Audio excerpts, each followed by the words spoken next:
Hey, instead of good morning, good afternoon. Welcome to my Garrison studio. We are talking about would you build this? I've had some really cool conversations just in the last day about the would you build this book, and I just wanted to share a little bit. The book is not a prescription of what you need to do. The book is an invitation to have a conversation with yourself about what you want to do. So here's what I've noticed, both in all of the businesses that I've owned and I mean, in this one as well, the coaching consulting business, and in all the businesses of the hundreds and thousands of people I've talked to and coached with over 3 decades of work, is that how you built it is almost never the way you want to continue to run it when you get successful. There's a number of good reasons that are not selfish or not bad, right? When you start off in any career or in any business, you're not operating at your highest and best, right? You're inexperienced. And as you get more experienced, as you get better at doing the work, you often discover that there are parts of the work that you really love that you're better at than others. And that doesn't mean that you have to get rid of your business, but it does mean that you have an opportunity, if you're successful, to leverage some of that success, to take some of that money, to take some of that security and invest it in designing a business you want to keep doing.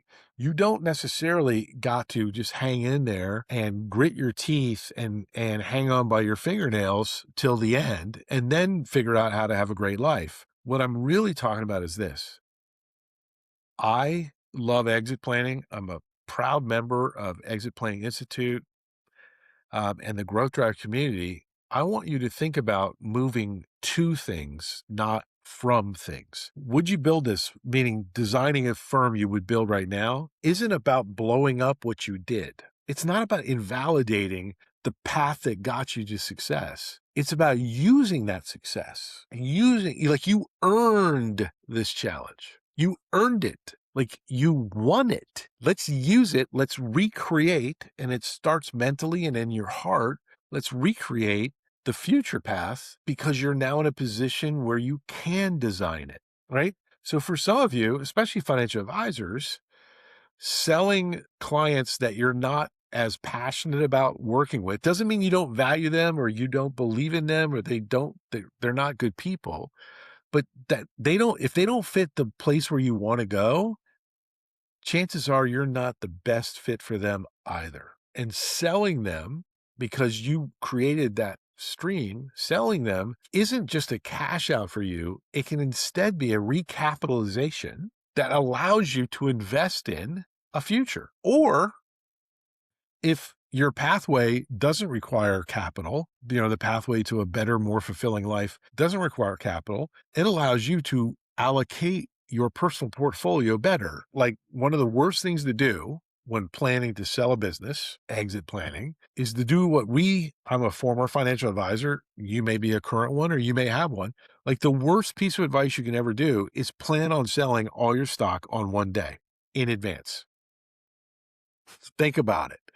Yet, if you look at how most people talk about exit planning, and I'm talking all of the rascals, it's really clear they'd never actually sold a business or they got really lucky when they did. I'm telling you as someone who sold multiple businesses and got just crushed by opportunistic partners in the past, just really, really evil, bad shit, right?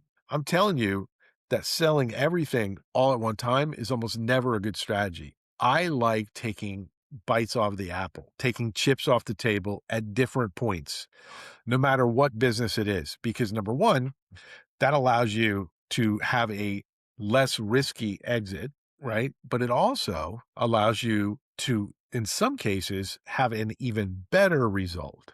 I was just talking with one of my friends who is doing just an absolutely innovative work. Peter's my friend. He's doing some innovative work with a client of his, where the client is selling 75% of the company, but retaining absolute operating control of the company with the ability to buy the person out, right? It's just, there's a lot of ways to do it. The last thing I want to say, and this is a little bit longer, but man, I had a great meeting with Tim Oliver. Tim Oliver is an amazing attorney. in the Chicago area. He's the president of the Chicago Exit Plan Institute chapter. He's a good dude. And we actually spent like a half an hour today talking about how amazing an operating agreement can be as a indicator of success for the company's growth. So if your attorney doesn't get excited and isn't passionate and isn't persuasive with you about really working on your operating agreement, you probably need to talk to Tim. You need a better attorney because I'm telling you, as someone who's sold multiple businesses, that operating agreement is quite possibly, in addition to your buy sell, one of the most important things you can possibly do. And done correctly, it sets you and your partners up for much more predictable success than anything else. Anyways, that's enough. Tim, that's your free shout out. Everyone, what do we always say at the end of these things? Be real, be human, be authentic.